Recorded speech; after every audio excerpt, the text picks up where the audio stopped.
श्री चक्रधर जन्माध्यायी प्रारंभ। पुत्रं विशालदेवस्य नित्यमुक्तिप्रदायकं मालनी परमानन्दं वन्दे श्रीचक्रधरं विभुं। वन्दे श्रीचक्रधरं विभुं। श्रीचक्रधराय नमः। जय जय नमो निर्विकारा, जय जय परमपुरुषा परमेश्वरा, जय अगाध तर्क्य गोचरा आनंदकंदा दयानिधि। जय जय सर्वेश्वर सर्वोत्तमा मूपा, चिद्ब्रह्मानंत ब्रह्मांड भूपा, स्वयं ज्ञानमूर्ति ज्ञानदीपा, अव्यक्त व्यक्ता योगेश्वरा। तू करुणामय करुणाघन, जीवासी करुणा दृष्टी पाहुन, फेडावया तयाचे अविद्याबंधन, साकार होसी प्रतियुगी। कलियुगी धरुणी मानव वेशा, तू घेतला अवतार परमेशा। ज्ञान प्रेमाची करुणी वर्षा, अनंत जीवा उद्धरिले। यावेळी धर्मधिष्ठित वेदिक पंथ, अखंड देव देवतेच्या निज भक्तीत, व्रत कैवल्ये भजनादि पूजनात, गुरुफुटतुनी गेले होते। ईश्वरी धर्म सर्वत्र लोपला होता, स्त्री शूद्रांना मोक्षाधिकार नव्हता। चहूकडे फोपावली होती विषमता, चहूवर्णी समाजात, जिकडे तिकडे धर्म मार्तंडाचे बंड, अनिर्बंध चालले होते अखंड। अन्यायाचा डोंब उसळला प्रचंड, अनाथ वाली कोणी नव्हता। अशा वेळी श्री चक्रधर स्वामीन, उपयुक्त अन्यायाविरुद्ध लढून, सत्य धर्माचे उभारुनी निशान, अवतार कार्य केले। कवनी एकदा महदंबेने प्रश्न केला, आपला अवतार कुठे कसा झाला। श्री चक्रधर पूर्वचरित्र तिला इत्यंभूत सांगते झाले। बाई गुर्जर देशी भडोच नगरी, तेथे मल्लदेव राजा राज्य करी। पुत्र संतान नव्हते त्यांचे उदरी, दुःखी असे सदा सर्वदा। शेवटी वृद्धापकाली मल्लदेव राजान, आपुल्या स्वराज्य वारस म्हणून, सिंधू राजाचा बंधू सिंह सुलक्षण, तो दत्तक पुत्र घेतला। त्याचा पंतप्रधान थोर बुद्धिमान, विशाल देव लाड सामवेदी ब्राह्मण। त्याची उसंगळी घालुनी काही दिवसान, नृपती झाला कालवश। राजाज्ञा म्हणून सदा सर्व काळ, विशाल देव करी त्यांचा सांभाळ। सिंहराज पंचवर्षीय बाळ, त्यासी फार जपत असे। पंतप्रधानाच्या कोड कौतुकात, बाळ राजा चंद्रकले समवाढत। सर्व शास्त्रे युद्ध कला अभ्यासित, युवा अवस्था प्रगटली। एकदा परचक्र आले राज्यावर, शूरसिंहपाल गेला होता समोर। शत्रु हस्ते पराभवन झाला ठार, विशाल देवा दुःख भारी। भडोच राज्य झाले निर्वश पूर्ण, मनोनी प्रधान विशाल देवान। राज्यसूत्र आपुले हाती घेऊनी, राज्य गाढा चालविला।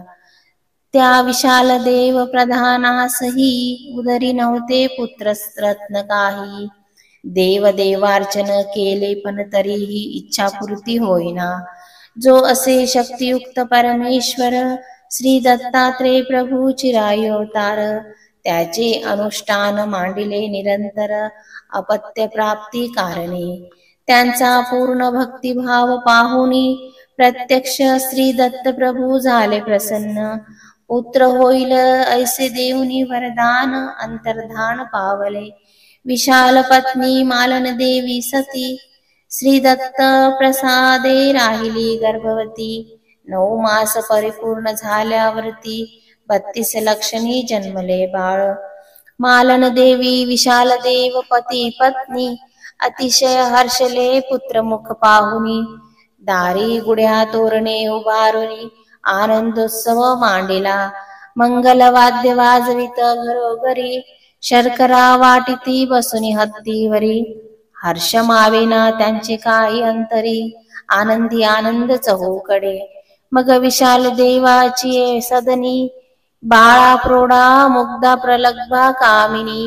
मिळून आल्या 12व्या दिनी साखर पान घेऊन या. तेव्हा पल्लविकी ठेवणी नाजूक बाळ अंगाई गीते गाऊन या सकळ. नाव ठेविले त्यांचे हरिपाळ मोठा महोत्सव केला. मालन देवीच्या राजमहाली लहान थोरांची गर्दी दाटली. पान सुपारी घेऊनी सगळी आपापले घरी परतले. हरिपाळ देव दिन प्रतिदिन वाढत असे चंद्रकले समान.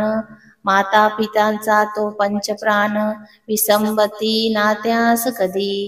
14 विद्या 64 कला संपूर्ण श्रुती स्मृती आणि वेद पुराण. काव्यकला व्याकरणादी करून अभ्यास केला तयाने. 22 वर्षे आयुष्यमान झाल्यावर स्वरूप सुंदरी कमला बरोबर त्यांचा विवाह करीती माता पितर अति उल्हासे आनंदुनी. तेव्हा हरिपाल देव अष्टभोगात अति आनंदी कालक्रमणा करीत. तशात विघ्न उद्भवले अघटित परचक्र आले भडोचपुरी. शूरसिंगन नृपती सैन्य घेऊनी भडोचवर आला चाल करुनी. भयभीत झाले सकल प्रजाजन हे कळले हरिपाळासी. तो आपले सैन्य सज्ज करुनी रणांगणी उतरला आवेशाने. परशत्रूसी सामना करुनी दानादान करीतयाची. मोठ्या शौर्य धैर्य पराक्रमाने परचक्रास परतविले त्याने. विजयी वाद्य वाजवित आनंदाने भडोचपुरी परतला. असा युद्ध प्रसंग संपल्यावर हरिपाळ अति आनंद निरंतर. कालक्रमणा करीत होता निर्भर अकस्मात ज्वर उद्भवला. त्या ज्वरातसी 7 वेदिनी हरपाळ गेला नरेश्वर देह सोडुनी. शोक पसरला चोहीकडे जनी आक्रदंताती दुःख बरे. मालनी माता विशाल देवानी तसाच अर्धांगी कमला राननी. आक्रोश मांडिला धाय मोकलोनी मोठा हंबरडा फोडूनिया. मग पुढील व्यवस्था करण्यास तेथे ग्रामवासी जमले समस्त. माडावर ठेवूनी हरिपाळाचे प्रेत मिरवित नेले स्मशानी.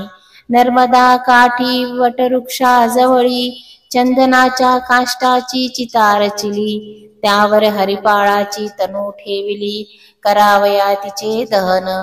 हरिपाळाची पत्नी कमला राणी शुभ्र वस्त्रे परिधान करुनी सती जावयासाठी सज्ज होऊनी चिते समोर उभी राहिली. तेव्हा इकडे द्वारका नगरीत कथा काय घडली सांगतो आता. चक्रपाणी परब्रह्म अवतार पुरता आजन्म होता ब्रह्मचारी. त्यांची कीर्ती लौकिकता ऐकोनी एक कामाख्या नामे हट्ट योगिनी त्वरित आली कारवुनी देशाहुनी द्वारके माझी. तेव्हा ती होती दत्तात्रय प्रभूची भक्त सदा विषयी लोलुपासक्त. साधू संत ब्रह्मचारी विरक्त त्यांना भ्रष्टवीत असे. ज्या गुंफेत होती स्वामीची वस्ती दारी उभी राहिली धरुनी कुमती. श्री चक्रपाणी राऊळाची श्रीमूर्ती अवलोकित असे. तिच्या अंतरीची विकार व्यथा समजली त्या प्रभू जगन्नाथा. रेषा ओढुनी गुंफेचा रस्ता बंद केला तेसी. तेव्हा बंद केला तेसी घातली दत्तात्रय प्रभूची आन, ती मने कैसे करू त्यांचे उल्लंघन. तेव्हा तिचे मन झाले फार उद्विग्न, जागीच उभी राहिली कामवासनेचा हट्ट धरून थोर. सप्त अहोरात्र उभी होती समोर, ती येऊनी कधी नाही जाणार असे प्रभूनी जाणिले. त्यांनी आपुले उत्तम देह सोडून ईश्वर स्वरूप काढिले तेथूनी. भडजपुरी हरिपाळ मृत होऊनी जेथे सरणावरी घातला, तेथे हरिपाळाचे देहाभितरी प्रवेश करीत झाले जडकरी. प्रभूची अगम्य लीला कोणा तरी कळली असे का बरे. क्षण न लागता हरिपाळाची वस्त्रे हलली शरीरावरती. अग्निडाग द्यावया आधीची मने पुत्रमुख पहावे, म्हणून विशाल देव तात्काळ उठून गेला होता तो चितेजवळ. तेव्हा सजीव झालेला हरिपाळ समोर त्यांना दिसला. श्रीमुखीचे वस्त्र दूर सारुनी आपाद मस्तक पाहिले त्यांनी. विशाल देव सांशंकित मनाने आश्चर्यचकित झाला. हरिपाळाचे तेजपुंज शरीर स्वयंप्रकाशित दिसे सुंदर. श्रीमुखावरील झळाळी मनोहर उपमानसे तयाला. पुत्र जिवंत झाला म्हणून विशाल करी सर्वासी निवेदन. असा शब्द ऐकताच सर्वजन सरणाभोवती जमले. हरिपाळ देव सजीव पाहुनी आनंद झाला सर्वांचे अंतकरणी. प्रेतयात्रेतील जमलेले थोरसानी आश्चर्य पावले मानसी. हरिपाळ देवाचे पतित शरीर उठोनी साकार झाला ईश्वर. करावया जीवांचा उद्धार या भडोचपुरी आता. परमेश्वर तीन प्रकारे तीत अवतार घेतात कर्मभूमीत. गर्भपतीत दवडण्या विरहित न अवतरती कधीही. 1142 विक्रमी संवत्सरी भाद्रपद मासी द्वितीया तिथी शुक्रवारी. माल्यान काळी दिवसा दुसरे प्रहरी प्रभू स्वीकारी हरिपाळ देय. पूर्वी होते भगवंत चक्रपाणी हरिपाळ देवाचे पतित उठोनी. नवीन अवतार घेतला म्हणून पूर्वजन्म म्हणावे त्यास. असो मग शिबिकासन जाणून हरिपाळ देवासी त्यात बसोनी. मंगलवाद्य वाजवीत आनंदान मिरवित नेले नगराकडे. सगळे पुरजन मोठ्या हर्षाने दारी सडा सम्मार्जन घालुनी आणि गुढ्या तोरणे उभारुनी. नारी ओळविती पंचारता असा जय घोष हरिपाळ देव. मालिनी करिता झाला प्रवेश. मालिनी मातेच्या मनी थोर हर्ष ओसंडून वाहत असे. लिंबलोन उतरी पुत्रावरणी गंध अक्षदा कपाळी लावणी. पंचारती ओवाळुनी प्रेमाने कुरवाळती पुन्हा पुन्हा. हरिपाळ देवा महाली गेल्यावरी विकल्प संचरला प्रधानांतरी. सिद्ध साधक विद्यावंत पुत्रा शरीरी प्रवेशले असे वाटे. म्हणून सेवकासी शीघ्र आज्ञा करी. कोणाचे शरीर असेल कुठे तरी दरी खोरी शोध करून छेद करावा झडकरी. पाहता क्षणीच तेथ शोध करून आले सर्व अनुचर. प्रधाना सांगती दिसते न शरीर. मग कमला राणी करवी सत्वर गुज्ज गोष्टी विचारित असे. तो सर्वज्ञ सर्वजान परमेश्वर मागील वृत्तांत सांगती बरोबर. म्हणून विश्वास बसला त्यावर हो म्हणे पूर्व हरिपाळ माझा. स्वामी हरिपाळ देवा सारिका स्वभाव अंगी करविता तिनी का. न ओळखू येई कोण्या लोका असे विहरण वर्तन ठेवी. त्यानंतर हरिपाळ बडोचपुरी महालाता फुले शयन मंदिरी. पूर्ववत वर्तुनी शृंगार क्रीडा करी कमला राणी समवेत. कमला राणी हरिपाळाची पत्नी गर्भवती झाली काही दिवसांनी. प्रसवली पुत्र 9 मासांनी. नाव त्यांचे महिपाळ. परब्रह्म अविक्रिय निष्काम असुनी.